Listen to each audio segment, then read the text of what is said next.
A scruffy-looking man walked into a fancy restaurant, his clothes tattered, his hands rough. The moment he sat down, eyes darted toward him. Whispers, sneers, judgment. But the real test came when the waitress approached. Would she treat him with kindness? Or like he didn't belong? What she didn't know. The man she was about to serve wasn't who he seemed to be. And by the time the truth came out, it was already too late. The man, dressed in worn-out jeans and a faded hoodie, stepped into the high-end restaurant, his posture unassuming. This wasn't just any visit, it was a test. Ethan Reynolds, a millionaire CEO, had built an empire from the ground up. But today he wasn't a powerful businessman. He was just another nobody in the eyes of the world.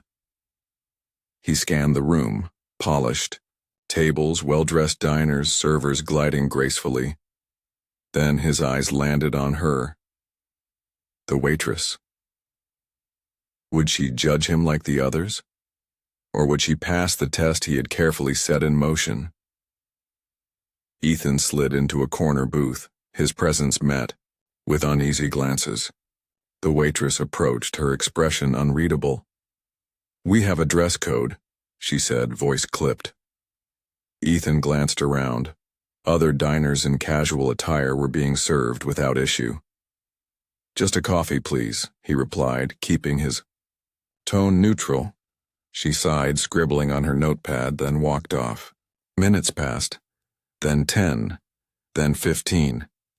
Other tables were served, plates clinking, laughter filling the air.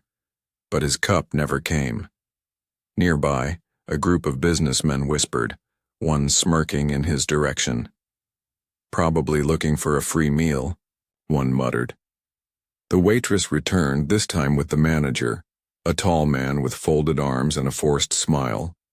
"Sir, I'm going to have to ask you to leave." Ethan raised an eyebrow. "For what?" The manager hesitated. "We reserve the right to refuse service." The weight of unspoken words filled the space between them. Ethan could feel it. This wasn't about policy. It was about something deeper, uglier. He had seen enough, but they hadn't. Not yet. A hush fell over the restaurant as the manager's words hung in the air. Ethan sat still, his heart pounding, not with fear but with certainty. He had seen this before, lived it, and now he was witnessing it firsthand. Slowly, he reached into his pocket.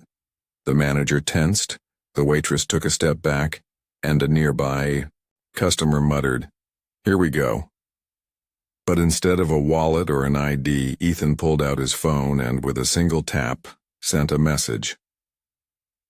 Within seconds, the restaurant doors swung open. A well-dressed man in a sleek suit strode in, followed by 2 others.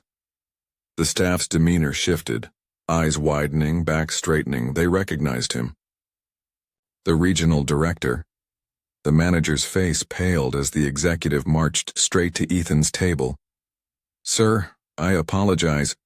Ethan finally stood, leveling his gaze. "So I'm only worth respect when I look the part?" His voice was calm, but the weight of his words was undeniable. The manager stammered, the waitress frozen beside him. The entire room was watching now, silent, waiting, and in that moment the truth of their actions had never been clearer. But the lesson? That was just beginning. The restaurant fell into an uneasy silence. The manager shifted uncomfortably, searching for an excuse, but there was none. The truth had been laid bare for everyone to see. The waitress, once so dismissive, now looked at Ethan with wide eyes, realization sinking in.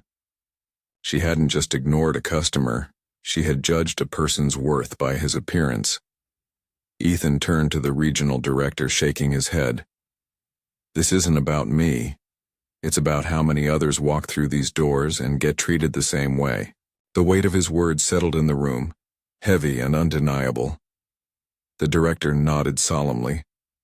Changes would be made, apologies issued. But apologies couldn't erase what had happened. Not for Ethan, and not for the countless others who faced this kind of discrimination every day.